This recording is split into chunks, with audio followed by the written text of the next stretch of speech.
in the original Hebrew. So I'm just going to take us through that real quick.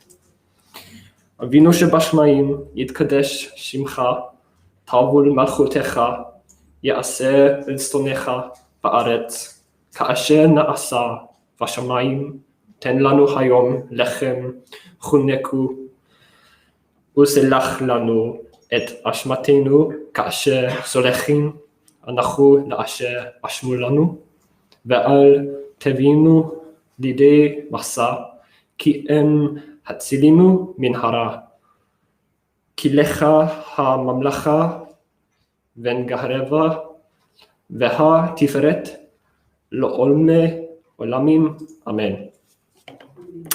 So, again, God is Father. Onore ki te io, gloria ki te wairua tapu, me aroha ki te ihu karaiti. I'm going to be getting a little bit meta with my preaching today, and I'm going to preach about the act of preaching. So, this idea came to me when I thought, we always hear about what Jesus said, but we never hear about how he said it, who he said it to. So then, in vein of my father, I decided I'm going to learn every single thing I can about that idea. And so now I'm wanting to share that all with you today. So let's get into it. I just first want to remind us that even though something like this could seem silly, it is actually quite vital. Remember that Jesus was an example for humanity to follow, and in multiple aspects. We know Jesus was a friend with the disciples. We know at one point Jesus was just a working class citizen. We can tell that simply from Mark 6:3, which says, "Is he not the carpenter?" Although, fun fact, carpenter is a mistranslation. The word used is tekton, which contextually would be what builder, stonemason. So he was a normal worker until his 30s. But Jesus was also an example to follow for preachers, pastors. So what is the example that those people need to follow? First, I want us to look at who did Jesus preach to. To summarize it quickly, Jesus preached to anyone who wanted to hear. If you think about it, Jesus never went up to random people in the street and just said, "Hey, listen to this." In fact, you could possibly argue that Jesus was actively against that. In Matthew chapter 6, verses 6-5, Jesus says, "And when you pray, do not be like the hypocrites, for they pray standing in the synagogues and on the street corners to be seen by others. Truly I tell you, they have received their reward in full. But when you pray, go to your room, close the door, and pray to your Father who is unseen. Then your Father, who sees what is done in secret, will reward you." Now here, every single time the word pray is used in the Greek, it is a different word, which is actually quite common throughout the Bible, one word being different each time it's said. Here it has the root of proseuche, which means place of prayer. One of the words does at least. So if we do a bit of trimming, take that translation of the word, we can simplify that verse to say, when you pray, don't make the street your place of prayer and worship. Instead, do that in private. So we know Jesus wasn't the biggest fan of prayer and worship on the street corner. Sorry. And preferred it to be in private, isolated groups. For reference, the word of prayer, that means place of prayer, is go into your room, close the door, and pray to your Father who is unseen. So Jesus preached to crowds who willingly came to him and wanted to hear. But who were the people in those crowds? Let's look at some examples of people who Jesus preached to. First, let's look at the 12 disciples. Jesus did preach to all of them. Let's go over where they came from. So Peter and Andrew were fishermen, normal working class citizens. James and John were fishermen and possibly business owners. So they would be kind of maybe like upper middle class or maybe upper class. Matthew was a tax collector who extorted people. So he was one of the hated, one of the outcasts. Simon was a political zealot. And the occupations of the others aren't fully confirmed, but we can take some guesses that Thomas and Bartholomew were fishermen, Philip, James, and Thaddeus were tradesmen. Judas Iscariot is unknown. When Mum preached a few weeks back, she found theories saying that he was an accountant, but my studies indicate that he appeared to have struggled with financial stability. So he was possibly unemployed. I personally choose to believe he came from poverty, because it would actually explain the reasoning behind his betrayal of Jesus, in which he was rewarded 30 gold pieces. If he came from wealth, a financial reward wouldn't have appealed to him as much as it would have were he from poverty. So just from the disciples, we can see a huge variation in who Jesus preached to. People from all walks of life, the low class, the rebels, upper class, the hated, the worthless. But there's one that I think says a lot, which is Mary Magdalene, a prostitute. Someone that people would have been disgusted by. Just the thought of her would disgust some people. And she was taken in fact, was vital to the story of Christ, as she was one of the two people who first knew Jesus had risen. And that in of itself is beautiful. Someone who was the lowest of lows in society is also one of the most important people in the story of resurrection. And throughout the Gospels, we see Jesus interacting with lepers, people ridden with demons, Romans who were the oppressors of his people, anyone who was willing to listen. But I want to go back to something I said before. Jesus almost never went out of his way to preach to people who didn't want to hear. And even though he was literally God, he could have gone to Rome and showed them up. But he never did. He never went anywhere to disprove their beliefs or anything. He was content with showing the people who came to him. In fact, so much of the story of Jesus is people coming to Jesus, asking a question, Jesus answers. Just look at Matthew 19. To sum it up, a crowd followed Jesus, he healed them. Pharisees came up to Jesus, he spoke to them.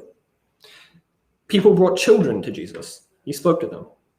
A man comes up to Jesus, asks him a question, he answers him. And just in that, we see nowhere does Jesus go to them, but instead preaches when they go to him. It's seen again in Matthew 20. Again, to sum it up, Jesus speaks to his disciples who chose to follow him. A mother comes to Jesus, he speaks to her. A crowd of people follow Jesus, where two blind men hear it and call out. Jesus speaks to them and heals them. So that's who does Jesus preach to summarize. Jesus would preach to anyone who comes to him and wants to listen. But now I want us to look at something else. How does Jesus preach?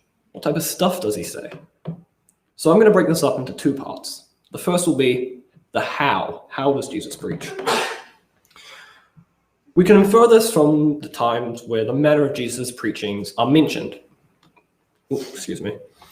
Now, for this, I'm not going to include any one-on-one interactions or Jesus speaking to disciples. I'm going to be looking at crowd-like interactions. What does Jesus do when he speaks to crowds? First, we can look at the feeding of 5,000. The name of that in itself is enough to work some stuff out. They were having meals. They were out in the wilderness. Matthew 14:15 has the disciples saying, "This is a remote place." And the story begins by saying Jesus withdrew into a solitary place by boat, which again shows it was people coming to Jesus, not Jesus going to people. So from this, we can infer a couple things.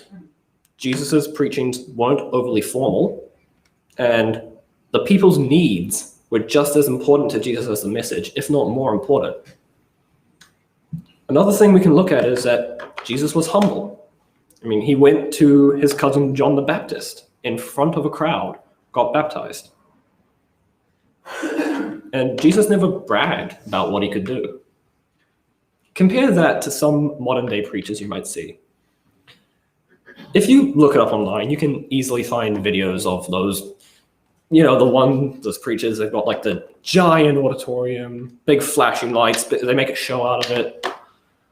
And, I've seen more than enough myself where they're dressed insanely fancy and, they make it a super formal place. It has to be dead silent, no comments, nothing allowed during the sermon. And compare that last bit to Jesus, right? being interrupted. We see Jesus get interrupted twice in Mark 5:21-43, which says, this is a long one. When Jesus had crossed over by the boat to the other side of the lake, a large crowd gathered around him while he was by the lake. Again, people coming to Jesus. Then one of the synagogue leaders, named Jairus, came, and when he saw, he fell at his feet. He pleaded earnestly with Jesus, "My little daughter is dying. Please come and put your hands on her so that she will be healed and live." So Jesus went with him. A large crowd followed and pressed around him, and a woman was there who had been subject to bleeding for 12 years. She had suffered under a great deal of the care of many doctors and had spent all she had. Yet instead of getting better, she grew worse. When she heard about Jesus, she came up behind him in the crowd and touched his cloak, because she thought, "If I just touch his clothes, I will be healed." Immediately, her bleeding stopped. She felt in her body that she was freed from her suffering. At once, Jesus realized that power had gone out from him. He turned in the crowd and asked, "Who touched my clothes?" "You see the people crowding against you," his disciple answered, "and yet you can ask, 'Who touched me?'" But Jesus kept looking around to see who had done it. Then the woman, knowing what had happened to her, came and fell at his feet, trembling with fear, and told him the truth. He said to her, "Daughter, your faith has healed you. Go in peace and be freed from your suffering." While Jesus was still speaking, some people came from the house of Jairus, the synagogue leader. "Your daughter is dead," they said. "Why bother the teacher anymore?" Overhearing what they said, Jesus told him, "Don't be afraid, just believe." He did not let anyone follow him except Peter, James, and John, the brother of James. When they came to the house of the synagogue leader, Jesus saw a commotion with people crying and wailing loudly. He went in and said to them, "Why all this commotion and wailing? The child is not dead, but asleep." But they laughed at him. After he put them all out, he took the child's father and mother and the disciples who were with him, went in there where the child was. He took her by the hand and said, "Talitha koum," which means, "Little girl, I say to you, get up." Immediately, the girl stood up and began to walk around. As they were completely astonished, he gave strict orders not to let anyone know about this and told them to give her something to eat. So here we see Jesus was more than willing to stop his preaching if someone had a need.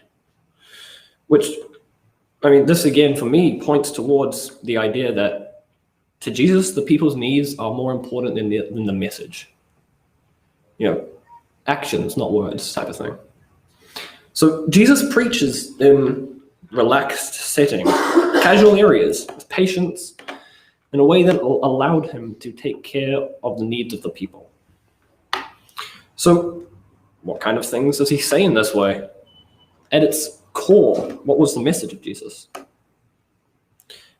Well, there's a couple of important ones that I think people tend to forget.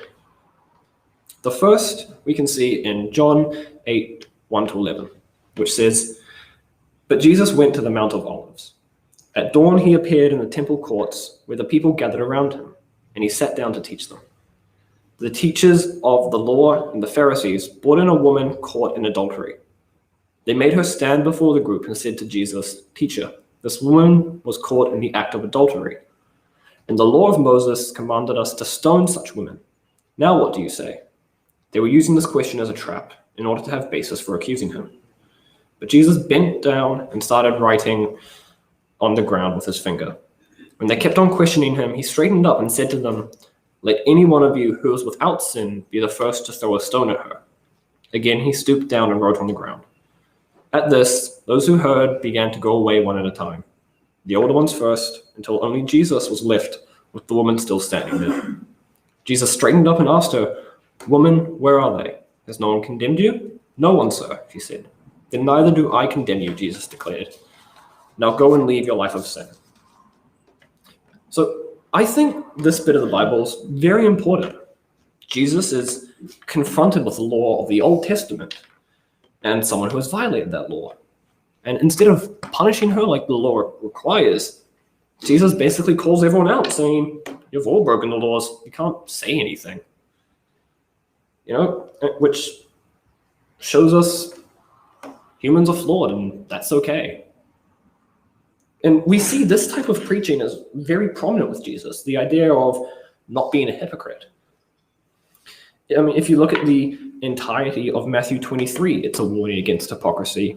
The title of the chapter is literally a warning against hypocrisy. Another important message is from when Jesus literally tells us the most important commandment. Matthew 22, 36 to 40. Teacher, what is the greatest commandment in the law? Jesus replied, love the Lord your God with all your heart, with all your soul, and with all your mind. This is the first and greatest commandment. And the second is this, love your neighbor as yourself. All the law and the prophets hang on to these two commandments. So from this, we can tell at its core, it's a simple message. Don't be a hypocrite. Love God. Love the people around you. But how does that apply to us? Well, if you think about it, we all preach in some way. Whenever we talk about God, Jesus, or anything to do with our religion, we're preaching it. Doesn't matter if we're talking to another Christian or a Hindu, a Muslim, a Zoroastrian, a Buddhist, or a non-believer, or anybody else. We should still follow the examples that is set for us, which is we should be relaxed. If they interrupt us to ask questions, we should respect that question and, in fact, encourage their desire for knowledge. We need to practice what we preach and talk about love, be it the love of God, love amongst humanity, and we shouldn't go on a tirade if someone doesn't want to listen. And I know I'm personally guilty of the last one. My obsessive nature always comes through when I talk about religion. Just ask anyone that lives with me. And I can gladly admit it's something I need to work on. But I always think back to the line, that any one of you who is without sin be the first to throw the stone at her. Our flaws are nature. We are not perfect. Jesus is a point of reference for us to aim towards, but not a realistic goal. So in all aspects, we can find something in the Bible telling us how Jesus was in that regard. We just need to look. Sometimes we got to look between the lines. Sometimes we've got to look to the past to fully understand it. I know my preaching style is flawed, but nobody can be a perfect preacher. So I want us to leave us with one thing to ponder. Right? If Jesus were to preach in this church to all of us, what do you think he would say? And how do you think he would say it? Thank you.